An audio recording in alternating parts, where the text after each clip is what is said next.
what's giving people pause is there's just so much money that's rushed into private credit, right, over the past few years. Specifically, this new asset-backed stuff that's been like the hot new thing. Asset-backed lending is pitched as like more secure, and it's asset-backed. And what we find out in first brands is sometimes the assets aren't there. That's when things start to get a bit scary, right?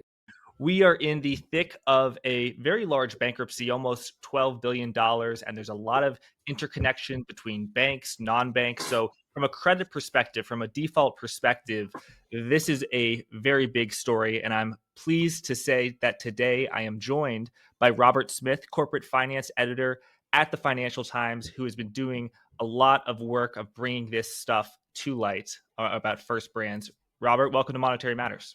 Thanks for having me on, Jack. So, Robert, just looking through the bankruptcy filings I got here, I see assets 1 to 10 billion for assets, liabilities 10 to 50 billion. They check that box. So already we have a problem, and that's why there's so many people who loaned First Brands money who are now suing each other, suing First Brands.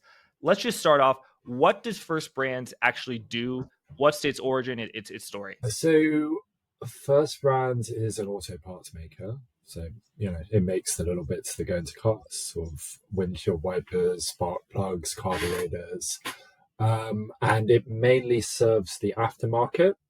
So, not the production of new cars, people who've dinged up their car and need to buy a replacement part, right?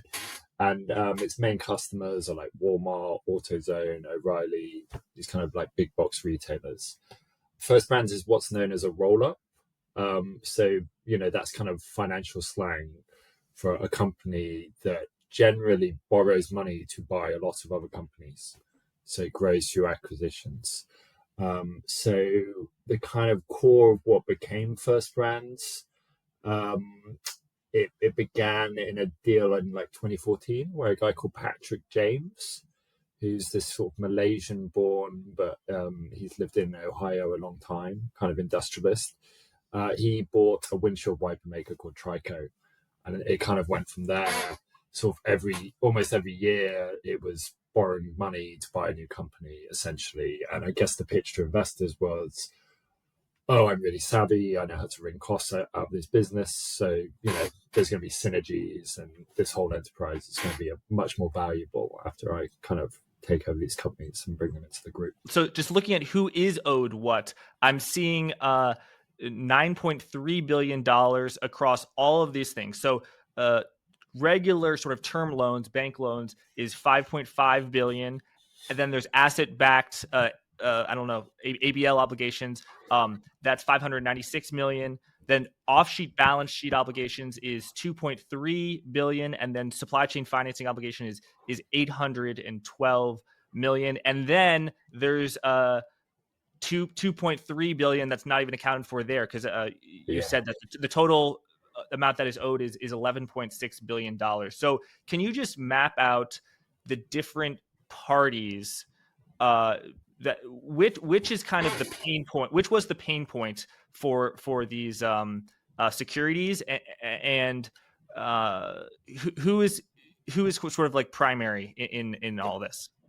It's a really good question, because it's a complicated capital structure, and it involves like several different types of lending. So, I think the First Brand story, there's been, it's kind of been tied up with sort of anxiety over private credit, right? Has private credit grown too big, too fast? But I think interestingly, like that, you mentioned that term debt, which term loan debt, I think it's like $5.5 billion off the top of my head. Yeah. Most of that was raised through what's known as collateralized loan obligations. So, these are like structured investment vehicles that raise their own debt to buy loans. And those loans are like sold through a process involving a bank. They're not typically seen as private credit. So they're kind of like quasi-public, shall we say. It's not, these loans aren't quite as public as a bond. There's no written prospectus that gets posted online that people can see, but these loans are like widely traded, banks, banks make markets, and people have a lot of information about these loans. There's daily marks on them, right? Like that's a big anxiety, private credit. But where private credit does come into play in first brands is on that other bit of the balance sheet. So all those other little bits and bobs that you were sort of mentioning, they can kind of broadly be categorized as off-balance sheet working capital finance. So what I mean by that is there's a lot of ways that you can effectively borrow money but not count it as debt on your balance sheet. And a lot of these techniques involve invoices, they involve inventory. So, for example, one of those things you mentioned, supply chain finance, I think it's about 800 million-ish off the top of my head. So what you're doing there is you owe money to your suppliers and you get your bank to pay the suppliers at a discount, and then the bank collects the full amount from you later. So you owe money to a bank, but it gets reported in your trade payables rather than your financial liabilities. And there's all sorts of reasons companies do this. Large companies do this, but it's a financing technique that's been abused a lot by just either sort of weaker credit-wise companies or, shall we say, more nefarious companies. First Brands was doing a lot of different types of, shall we say, like aggressive financing of its working capital. And some of this was known prior to the bankruptcy. So like at the Financial Times, like we wrote an article about 4 weeks prior to the bankruptcy, like flagging a lot of this stuff, flagging concerns over this stuff. And we said that there was like kind of billions of dollars of this stuff. Kind of, we didn't have like, we didn't have the benefit of the bankruptcy administrators of being able to see it all. But there's some parts of the capital structure which like were a real shock to people, particularly like the inventory. Very few people knew about that. And as you can see, it's like $2.3 billion. So, there are a lot of people who lent money to this company who were not aware of the true scale of the liabilities until the Chapter 11 came. And tell us about those off-balance sheet obligations that were through SPV's special purpose vehicles. So I'll just throw a ton of proper nouns at you, which will mean something to you. We got Iquium, we got Carval, Evolution Facilities, Onset, and then where does Carnaby play into that? Yeah, so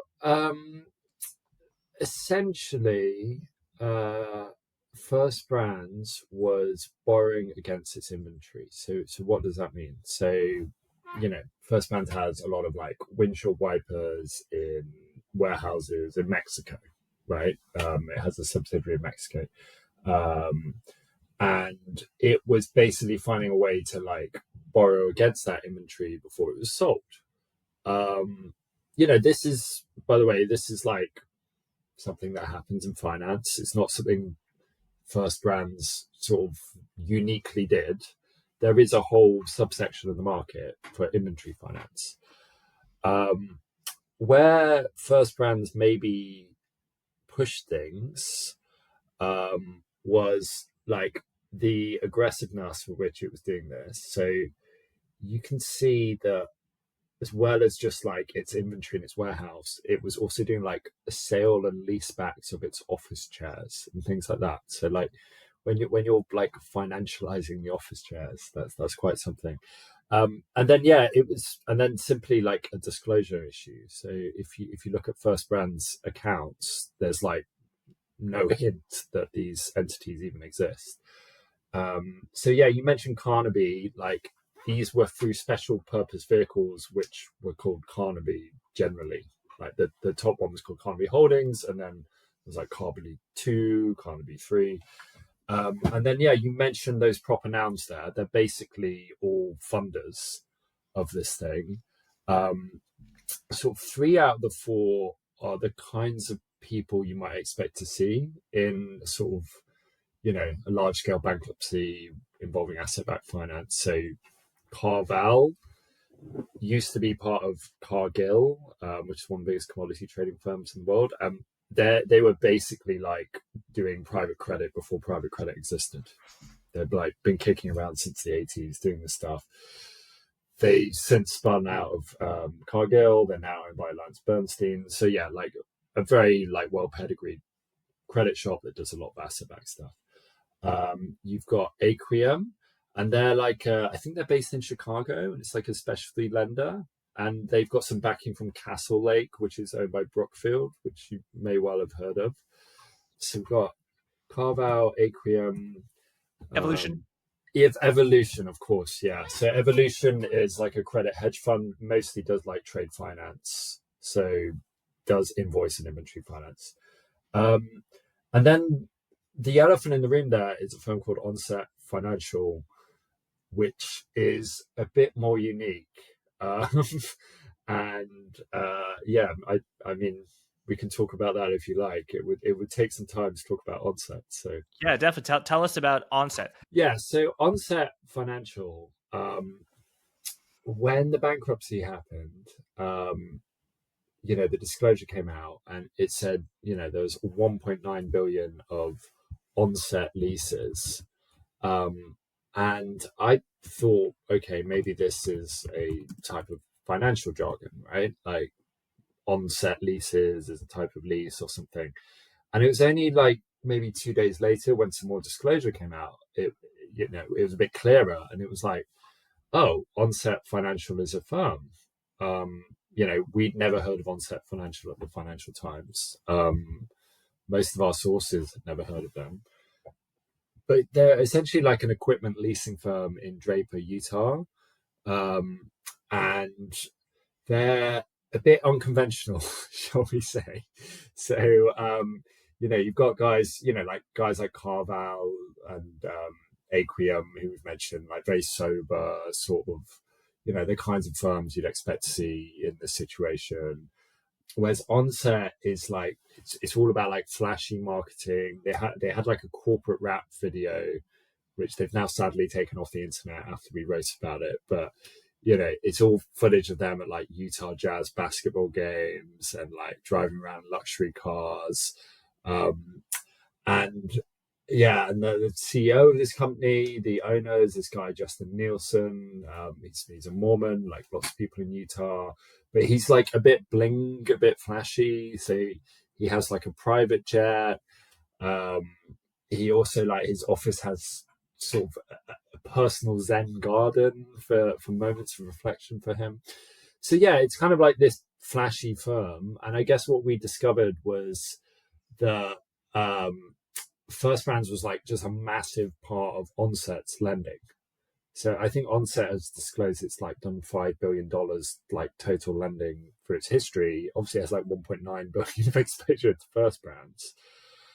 And the thing we found super interesting was like where this money was ending up, right? So like Onset is not a bank, to be clear. It's like a non-bank lending operation, but it does syndicate its risk. And we sort of discovered it had syndicated some of the risks to kind of local private credit firms in Utah. There's kind of like an own sort of network cottage industry of private credit there. It also, some of the risk had been syndicated to individuals, like people in that community.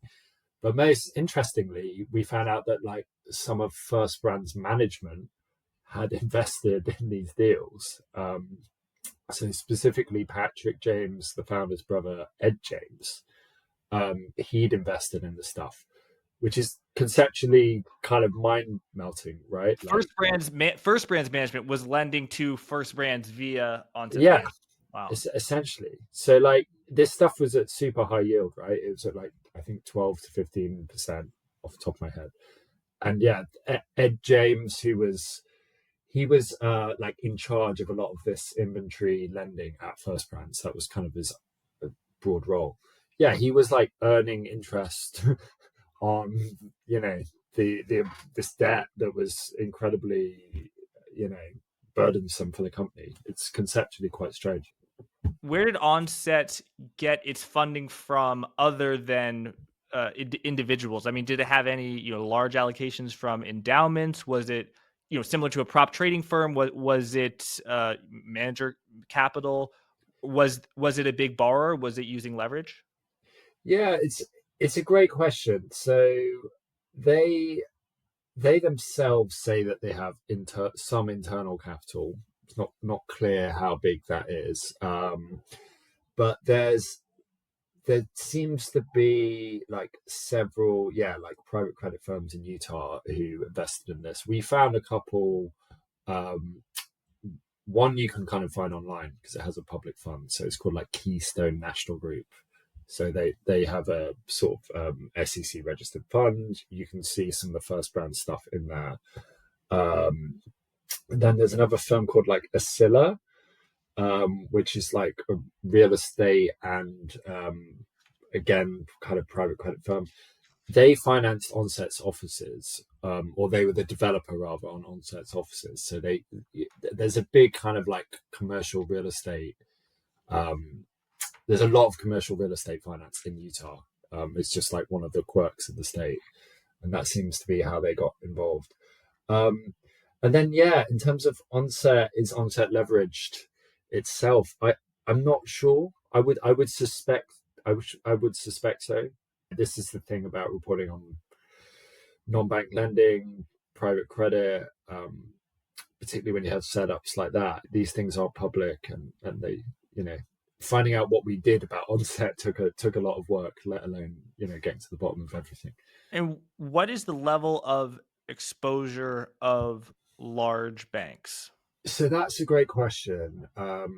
So I don't have that off the top of my head, but I think one thing that's like been interesting here is there's kind of been like a bit of finger pointing going on where a lot of the private credit guys are trying to be like, oh no, this wasn't really private credit, it was mainly a CLO issuer, kind of point fingers at the banks.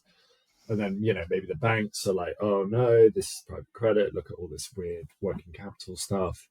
um I think one like misnomer maybe people who've followed the headlines on it have had is they've seen headlines about maybe Jefferies, UBS, a Japanese bank called Norichukin, which is big investor in CLOs actually. But actually, like the Jefferies exposure is primarily at a private credit card fund that Jefferies manages. So Jefferies is like a small minority of that capital. There's LPs in that fund. UBS is a fund at UBS O'Connor. It has some other exposure at other bits of this kind of investment management group, but like the problematic one is a UBS O'Connor fund. They're having to liquidate that now. And then again, like Norichukin, that was actually like a company they owned through a JV with another Japanese firm, but it was like a US firm that describes itself as a kind of private credit firm, shall we say, focused on invoice finance. So there's some things with like a bank nexus, but it's not actually like the bank's balance sheet doing the lending. Um, and then there are bits and bobs of bank exposure here and there. Off the top of my head, like Santander. I think Truist did some of the supply chain finance. Yeah, so there's bits and bobs here and there. Yeah, off the top of my head, I remember reading Nomura, had an exposure, but it was $7 million, which is, probably their how much they make in a day there, or less than that. Yeah, it really is like it's the nexus for this is like non-bank lending.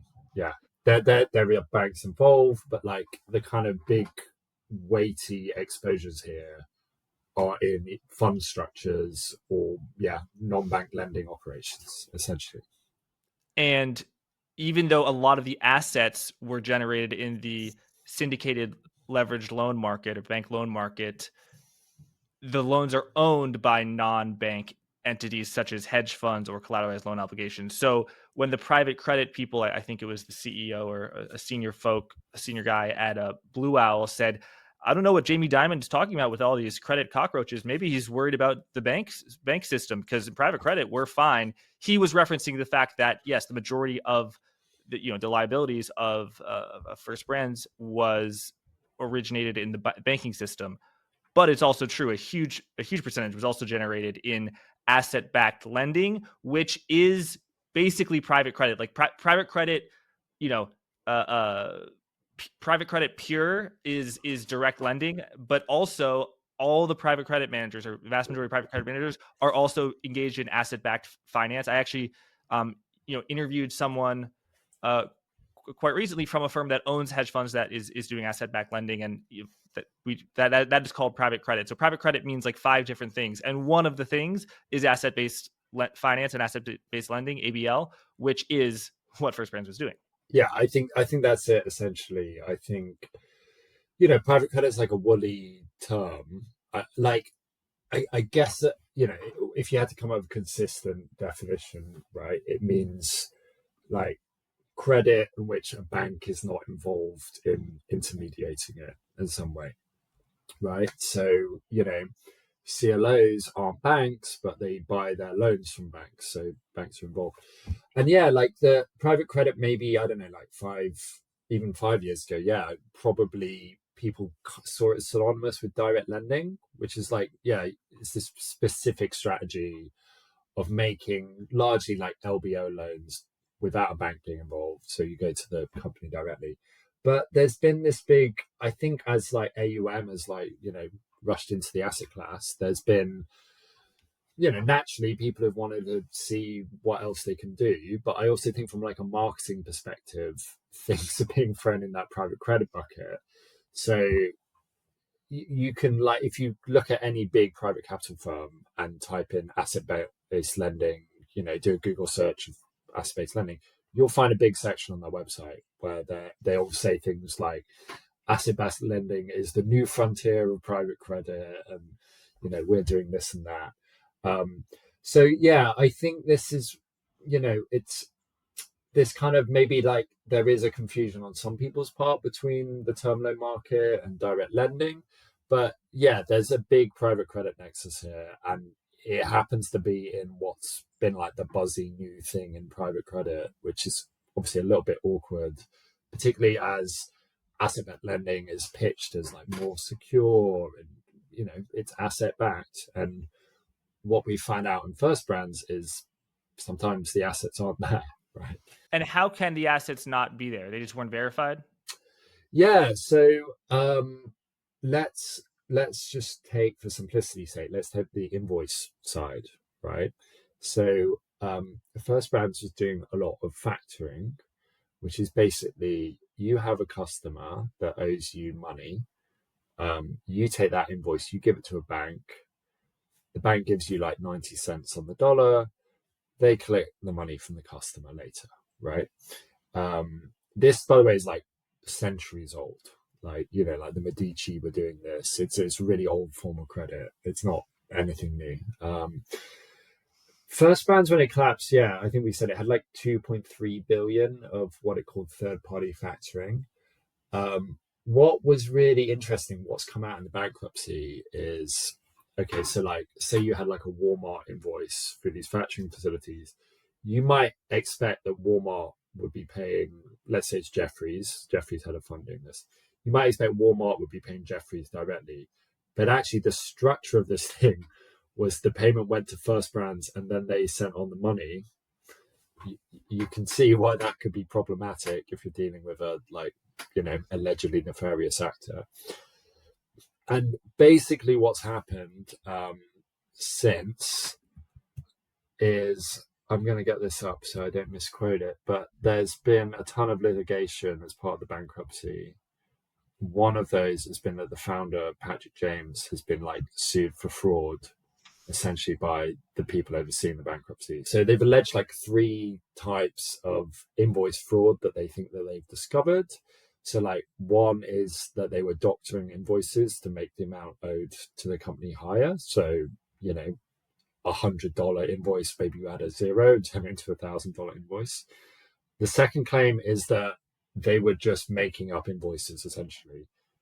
So that they factored invoices for which there was no internal record for like any payment due. And then the third sort of allegation is that the company did something that's often called double pledging. which is a bit misleading because it could be, triple pledging, quadruple pledging, quintuple pledging. But basically, that's when you take the same invoice and you factor it with different financial institutions at the same time. So if you think about your house, imagine if like you got a mortgage from a bank and then you went to 8 other banks and took a mortgage out, and none of those banks know there's an existing mortgage on the home. If you then default on your loans, like that's gonna cause a lot of issues for the banks working out who has title to that.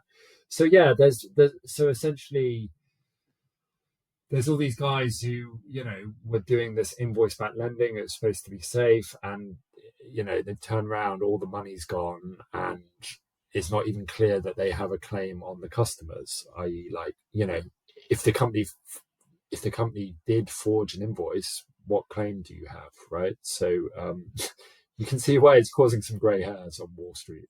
And what does the recovery situation look like? Who is going to get their money back, and who is going to be left holding the bag? That is the like $12 billion question, basically. Yeah. Modern bankruptcy, like US Chapter 11, large scale bankruptcy, like it as almost par for the course, involves some kind of collateral fight now. Because like you may know a bit about this, like private equity sponsors and like credit hedge funds have like both become sophisticated at sort of siphoning off different assets and raising debt against them and pitching creditors against one another. This term creditor on creditor violence is sometimes used. So you often get these kind of like Baroque intercreditor fights, but like on first rounds, it's like a whole other level, because you have like such a complex capital structure, right, as we discussed, and B, like this is more than just some sharp financing, right? There's like an allegation of fraud here. There's an allegation of some people claim that their collateral was taken and then pledged to someone else, commingled. There's obviously this claim that maybe the collateral didn't exist. So you've got people who like literally think they've been defrauded. So it makes the stakes a lot higher. And yeah, if you think about it, like if you factored a bunch of invoices and those invoices don't exist, you're potentially looking at a zero recovery on that. You're going to have to be a creditor to the bankruptcy estate instead. So what we have is there's do you know what a dip loan is? Explain that, please. Yeah. Yeah. So a DIP loan is a debtor-in-possession loan, and this has been around for decades. This form of financing, it's basically often existing lenders. So the company doesn't have to be, though. Like they provide an emergency loan to keep the company ticking over during bankruptcy, right? But in to compensate them for that, they basically get a first claim over all the company's assets, right?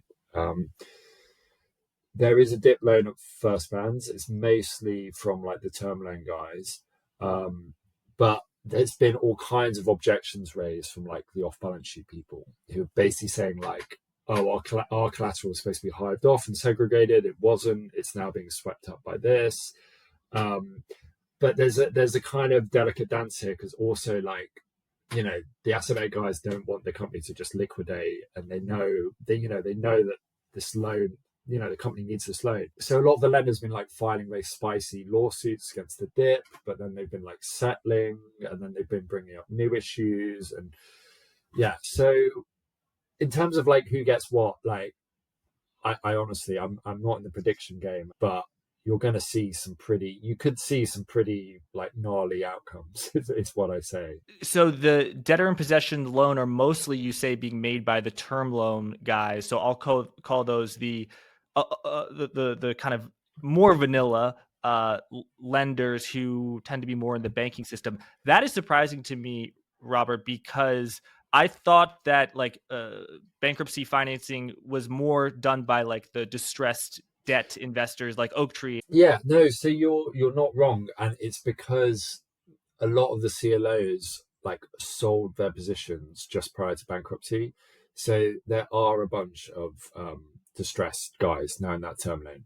So they would have bought in anywhere from, let's say, like 80 to like 30 cents on the dollars. So the loans were trading at like 30 cents on the dollars just prior to bankruptcy. So, there will be some people who bought in that low. And this will be a key way for them to profit, essentially. Um, if they can keep the company alive and then particularly like flip it, like sell it to someone, they can make decent money there. It's very rare for dip loans to be impaired. It's a long time since we've seen a dip impairment. So, you know, it's a messy situation. Never say never, but like you really have to go some to like lose money on a dip. And what is the quality of the underlying business?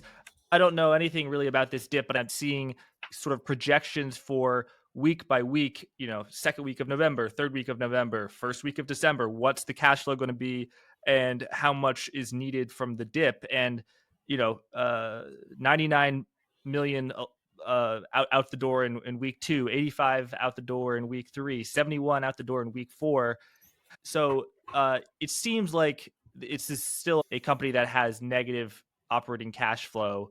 What are the hopes of kind of restoring the business to profitability, or are they just kind of keeping the lights on so that people have enough time to be paid back, and this is ultimately going to be shut down? It's a great question. In terms of like, in terms of the underlying business, certainly like you talk to people in this space, like I've talked to people who own, shall we say, like rival companies, people who like looked at some of these assets during auctions, um and like private equity firms, those kind of people, and it seems like they bought some pretty good stuff. Like some of those businesses are good.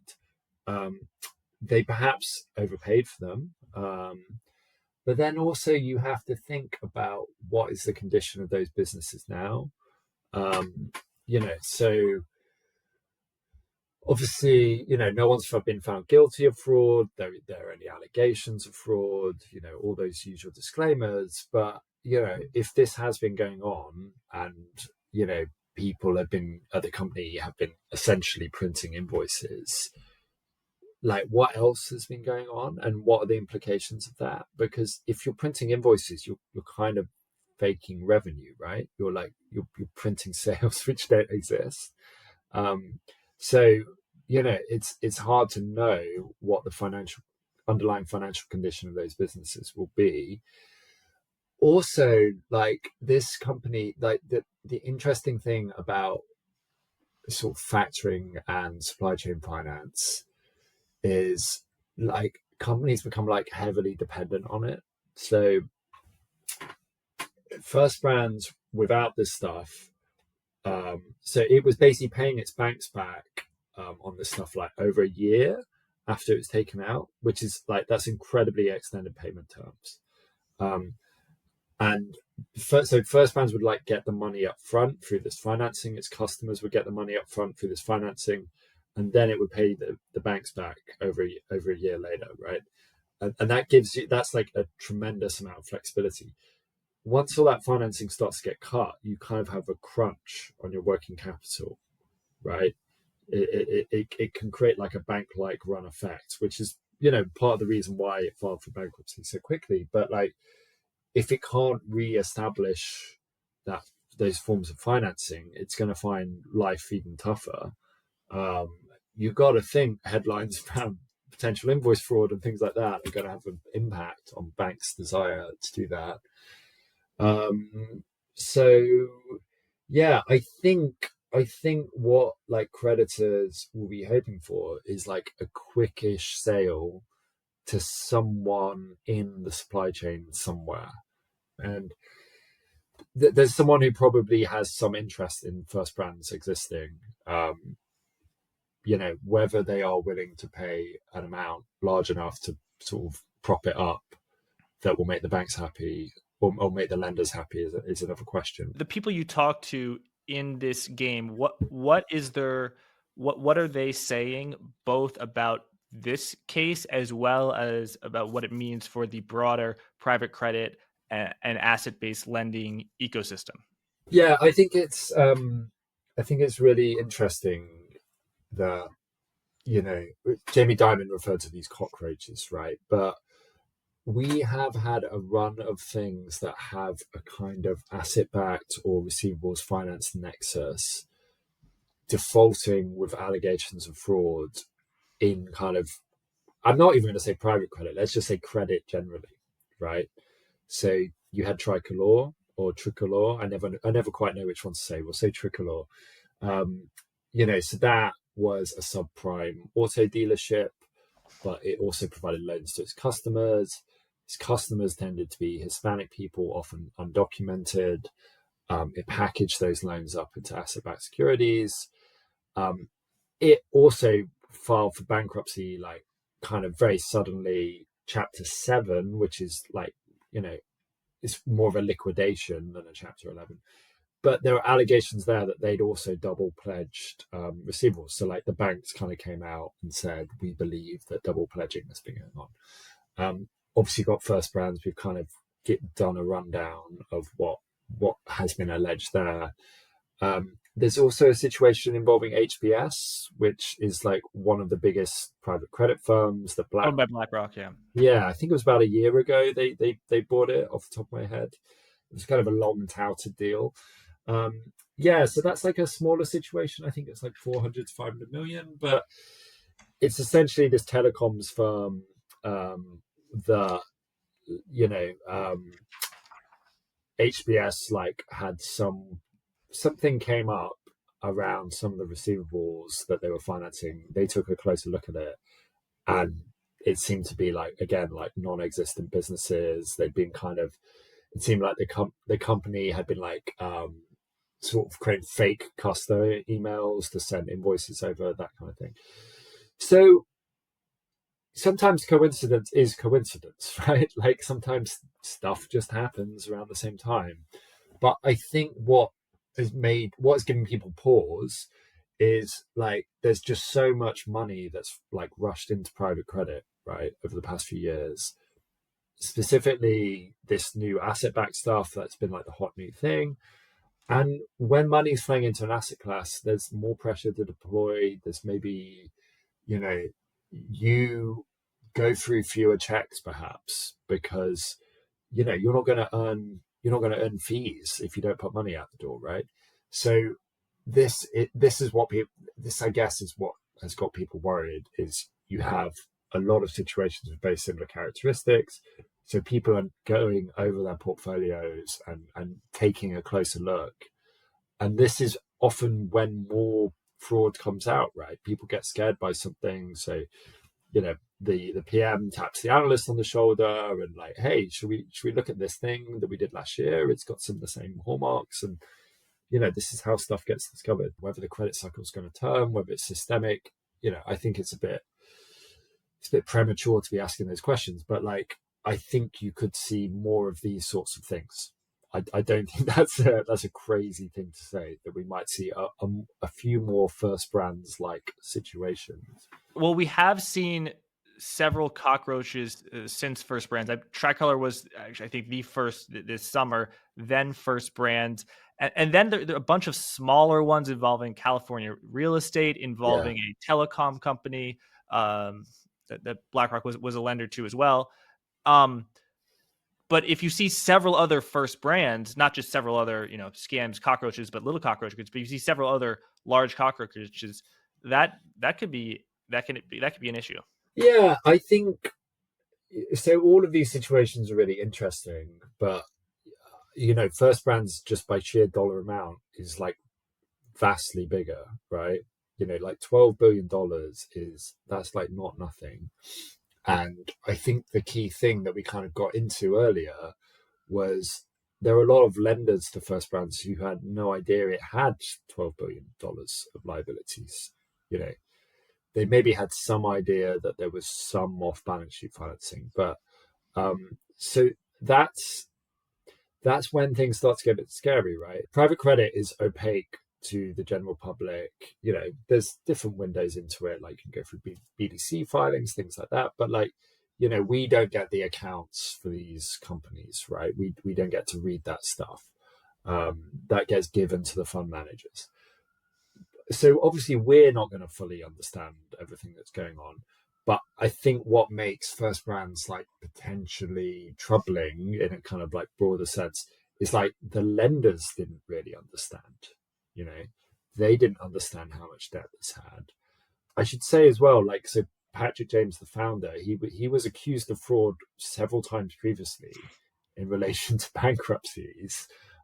Some of those are like allegations about sort of misrepresentations around accounts receivable and inventory. So like the same kind of off-balance sheet financing. He settled those cases. To be clear, there's like, there's no finding of guilt there. But we at the FT, we kind of published, we found some of these lawsuits, published details of them on, I think it was September 1st, so a few weeks prior to bankruptcy. At that time, the loan was still trading very close to par, to face value. Like, we know a lot of the lenders weren't aware of those lawsuits until we kind of published details of them, which again, seems a little surprising. Like, it didn't take a deep dive to find these things. It didn't take us very long to come across them. So, yeah. I think there's a worry because, yes, as you said, okay, someone who's invested in a private credit fund or just Joe Public or journalists such as ourselves, we're not going to have clarity insight into this in the same way we would into a publicly traded company or something like this. But we assume that the people who are running things have clarity. But here they didn't. How much does this damage the reputations of the firms that were invested in it? So O'Connor, owned by UBS, to be sold to Cantor, the firm that the current U.S. Commerce Secretary was the previously leader of. And then there is BlackRock's HPS Partners, and then there's Jefferies Finita Capital. So you made the point that a lot of the actual bank capital is not invested in these funds. So it's not as if, oh my God, Jefferies is facing a $400 million loss that is going to have to report. But what about the reputational damage of you raised money from investors and were receiving a management fee, saying, oh my God, we're so smart, and there's this thing called asset-backed lending that we're saying is new, even though it's like 600 years old. But it ended in a total disaster, and it's very embarrassing. Let's talk about Jefferies and UBS, because I think they're like I think reputationally, they're the interesting ones here. Because, yeah, as you said, so the Jefferies exposure is largely through this fund called Point Bonita, which specifically did invoice finance. That's like what it did. So Jefferies, if you go to its annual report, Jefferies describes it as a private credit fund, a private credit strategy. But yeah, it was specifically doing this invoice factoring. And the reason Jefferies is interesting is you had that bit of Jefferies doing the invoice financing, and then you had the investment banking side of Jefferies. They were often the guys selling the loans to the CLOs. And obviously, there's a Chinese wall between those divisions. But it wasn't well known in loan world that Jefferies was, at the same time it was selling the loans, was doing this kind of more opaque financing.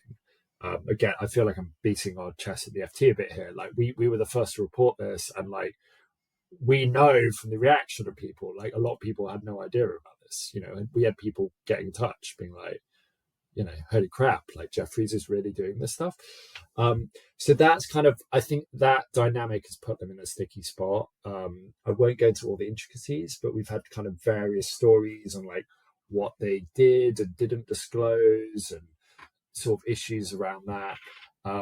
It just, like, when your bank is across like lots of different bits of a capital structure, it's been aiding a company in a number of different ways, and then that company collapses and is alleged to be a fraud, like, it's going to put your processes under scrutiny. Like, how well were those Chinese walls policed? Obviously Jefferies has like come out and essentially said, we were defrauded, we're a victim here, we did nothing wrong, and we're going to work through this, is essentially what they said. The UBS side is really interesting for like several different reasons. One of them you've mentioned. So like O'Connor is, I think it was founded in like 1977. So it's like a Chicago based, it was originally like a hedge fund unit. I think back in the day, it was really like options. Like it was a really like, it was kind of very cutting edge in derivatives. It's grown up into, it does a bit of private credit, it does commodities finance, it does lots of different things. But yeah, O'Connor, UBS is selling to Cantor, which you mentioned, like US Commerce Secretary Howard Lutnick was the chairman of Cantor. I believe his son, his Yes. son's now Yes. head it up. The main fund that did the financing at O'Connor for First Brands is now having to be liquidated. So it had 30% of the fund was linked to First Brands in some way. It's like a massive exposure. So I understand. I don't think this has been formally confirmed, but I think everyone just widely knows it. We've written about it. Bloomberg have written about it. Like that deal with Cantor is going to be like restruck in some way. Yeah. But like the other really interesting like piece here with UBS is UBS, as you might remember, like essentially rescued Credit Suisse through a kind of like shotgun marriage arranged by the regulator. So there are a few triggers in Credit Suisse's downfall, but like one of the big ones was their entanglements with a firm called Greensill Capital. So this was a story I wrote a lot about as well. And this was a kind of supply chain finance factoring firm that, should we, I'm going to euphemistically say, went a bit crazy. And Credit Suisse was like investing lots of money, or its asset management arm was investing lots of money, and it caused massive losses for Credit Suisse clients. And when I say clients, I mean like Qatari princes, oligarchs, that kind of thing, like really high net worth individuals. There's been a funny thing, like the First Brands thing for UBS. It's way smaller than Greensill was for Credit Suisse, but like it it involves the same type of stuff. There's also a platform involved in all this that UBS has a stake in that was founded by a former Greensill employee. So there's a lot of people in Switzerland who are like, how on earth could you do this again? Sort of thing. And what's that thing called again? What's Raistone. Raistone Raistone? is, Okay. yeah, yeah. In Switzerland, a lot of people are like, really? Like, you're having to liquidate a fund off the back of a supply chain finance fiasco? Like, wasn't exactly what Credit Suisse did? So yeah, there's a few fun elements around UBS and Jefferies, I suppose. And when you're talking to people in this space, who have mistakenly invested in these products, what are you hearing? Are they giving you the kind of standard line of, well, we like the assets that we bought, we like the price at which we bought them, and we feel confident that we are, bringing alternatives to and democratizing, blah blah blah, or like, are they giving you some sort of, yeah, wow, this we have some concerns here, and we really messed up, and either stuff that was able to get into your FT reporting or stuff that couldn't make it in? Yeah, I think you hear a mix. I think you hear a mix of things like, people who have very big exposure to this, right, are kind of very minded to present the impression that things are okay. So like Jefferies, in one of their like sort of first statements about their exposure, they were like, oh, our exposure isn't to First Brands itself, it's to Walmart, it's to AutoZone, it's to these kind of firms, like this kind of like reassuring message. When I've already explained earlier in the podcast, if you drill out into it, Walmart never paid a dime to Jefferies. They got the money via First Brands, and now maybe some of those invoices don't exist, right? I think, yeah, when we've talked to, people who perhaps have like lower exposure, and, maybe we have a good relationship with the FT and they're a bit franker. Yeah, it's a fiasco. Like it's really bad. It's about as bad as it can get. You know, there's, certainly there's going to be like low recoveries, potentially in some cases zero recovery, right? We don't know. on stuff that was pitched as like, so, safe, self-liquidating. That's a term that's often used around factoring, by the way, i.e., like the invoice gets paid. So, whatever happens to the company, the invoice gets paid. So you're going to be okay. It's self-liquidates, you know. So yeah, I think it really is. It's that question we're asking at the beginning. Is this like a freak occurrence? And you get epic frauds or alleged frauds every few years. Is this just, is this just one of them, or is it indicative of something wider? The fact that people haven't been doing the work, the fact that in the rush to deploy capital, people haven't been doing proper due diligence or putting proper processes in place to protect themselves. Tell us about the work you've been doing on the growth of private credit. What is it that is making some people in the private credit space not happy with you, perhaps not happy with the Financial Times? The most recent article by you is about KBRA, a rating agency which rates bonds. They have increasingly been rating private credit, and I think you've written some articles about that. And they recently expressed that they are very not happy with you, and they're advising clients on how to deal with annoying journalists at the Financial Times. Yeah, it was so KBRA. So that's Kroll Bond Rating Agency.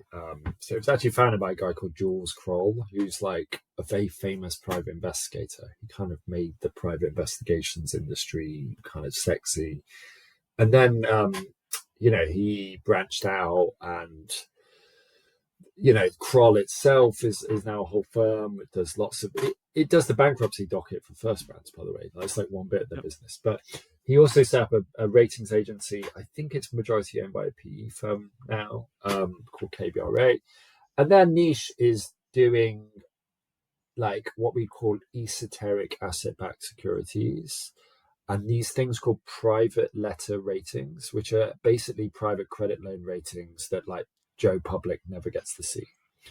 And the reason that second part is like, shall we say, a hot commodity at the moment is because insurers use them, and insurers use them to get better capital treatment.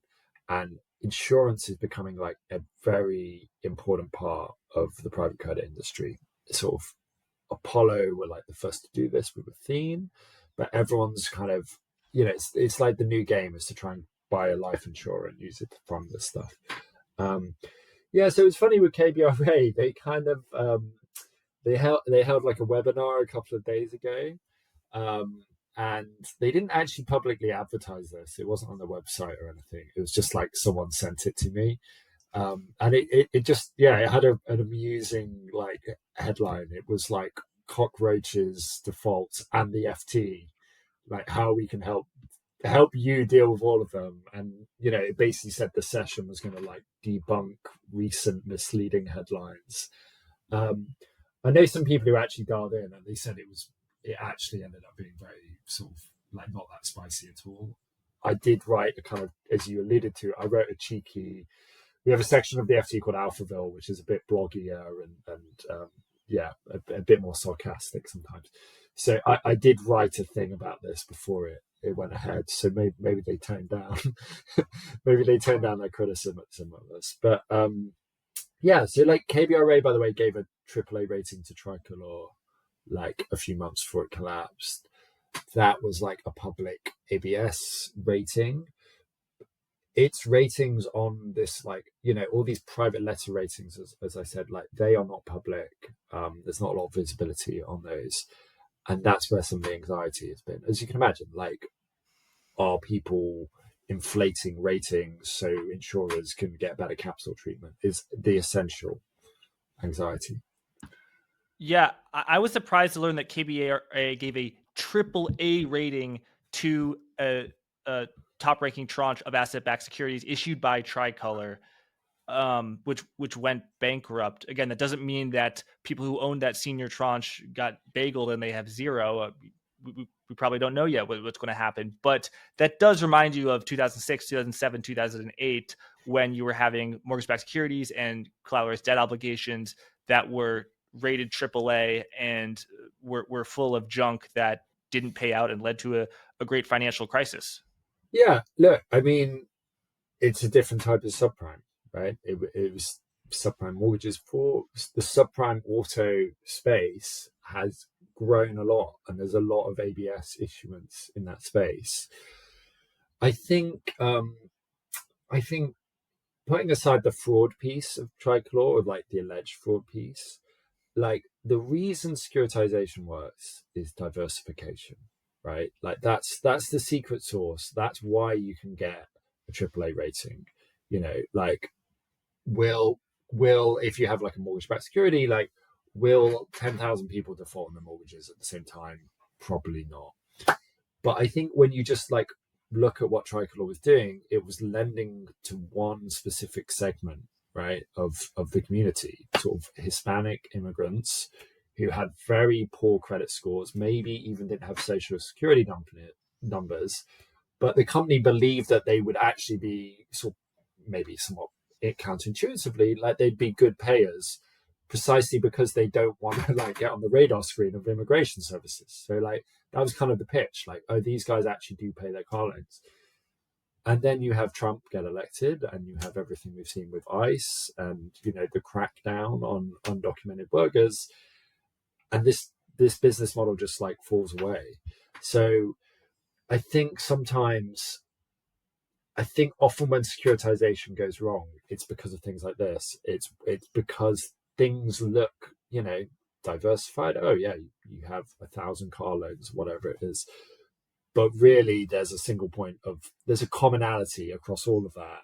Something happens, and you know, I think that's where you see really bad securitization issues, essentially. Tell us about the move of the insurance industry into these products, as well as private equity, private credit firms buying insurance companies and then owning them themselves, and also just the rating of these things with insurance with as investment grade. So I think I alluded to it earlier. Like Apollo were like the kind of first mover in this with Athene. So like Mark Rowan, who's now the CEO of Apollo, before he was CEO, it was his kind of like brainchild was this deal where they kind of, I believe Athene they acquired. Don't quote me on that, rather than sort of founding, but like they happened upon a life insurer. Life insurers had basically, up until that point, like kind of bought listed securities and some stocks, you know, and they have a set amount they have to pay out under policies and an annuity, right? What Rowan did was he started pushing Athene more into private credit, um, and private credit, which had some nexus with Apollo, essentially. Um, and that worked out fantastically well. It's incredibly profitable on an AUM gathering kind of basis. It made Apollo a much bigger beast than it had ever been. I don't have the stats in front of me, but if you look at like Apollo's private equity capital versus credit capital, I think like it's like well over six. I guess it's well over like 650 billion of their 800 or so AUM is now credit. And basically, like everyone's been doing this. Everyone's been getting into this like life insurer as private credit conduit game. Um, and as I mentioned, like to get better capital treatment, these things need credit ratings, but they don't need a public credit rating from one of the big three agencies. They get these things called private letter ratings. So like these private credit loans are rated often by these smaller firms. And like KBRA, by the way, like I should say, like mention Mark Rowan there. Like Mark Rowan's actually said, like, you know, he specifically said like KBRA are like, you know, very established now. You know, they're not so different from like Moody's or S&P. I'm kind of paraphrasing a bit. That's essentially what Rowan said. A lot of the anxiety has been around a firm called Egan-Jones. So like Mark Rowan on a recent results call, like he specifically said like something like we don't really use. I think he literally said like Athene does not use Egan-Jones, and the reason is this firm seems to be very small, like 20 or so employees. Um, and I think it issued something like 3,600 private credit ratings last year. Um, yeah, so you can see why there's a bit of anxiety around that, just naturally. Yeah. So private equity are buying insurance companies so that with the insurance float, the liabilities, they can buy Mhm. kind of their own assets, and they want to buy things that are investment grade. But so there is a little bit of a ratings game. And, I always resist the urge, Rob, to compare things to 2008. But this is an aspect that does seem similar of the ratings of securities as investment grade that perhaps do not deserve that treatment. I mean, AAA for Tricolor, like there are, investment grade bonds that are there's so close to a zero chance that you won't be paid back on them, but they're only rated AA. Like I think the AAA rating is reserved, for Fitch or Moody's for the par excellence. Yeah, I mean, the reason, so like to unpack it for like some of your listeners who like maybe don't know about securitization, like the reason you get a AAA rating is you basically imagine like imagine a tower block in like a flood, and you've got the top floor is like AAA, the bottom floor is like single B. You'd have to have like a kind of biblical Noah level flood to take out the whole building, right? And the AAA's basically sit at the top, and as loans default, they wipe out the lower tranches and then move up. So you can have ropey collateral, shall we say, and get a AAA rating if you create enough buffer, essentially. And it's all very, it's all very technical, solving for like they call this credit enhancement, by the way, solving for that. Um, I think, as I said, like on Tricolor, there's a fraud issue, and then there's just the like, was it? It seems amazing in retrospect, right? That anything linked to like providing car loans to undocumented immigrants ever got a AAA rating, right? And maybe it's just the benefit of hindsight, but like you have to wonder whether someone at KBRA or I think there was another rating on it, by the way, not a AAA. I think one of the bigger firms had a AA rating on the top tranche. Yeah, so that makes sense. That I guess with a securitization, there kind of needs to be a super senior piece Yeah, rated AAA, otherwise it doesn't work. Yeah. exactly. Yeah. Yeah. That makes sense. Well, Robert, thanks so much for joining us on Monetary Matters. People can find your work obviously at the Financial Times, and we'll link many of your great articles on First Brands, and you post on Twitter as well at BonHack, a great handle. Thank you everyone for listening, and please leave a rating and review for Monetary Matters on Apple Podcasts, Spotify, or wherever you find this show. Thanks again.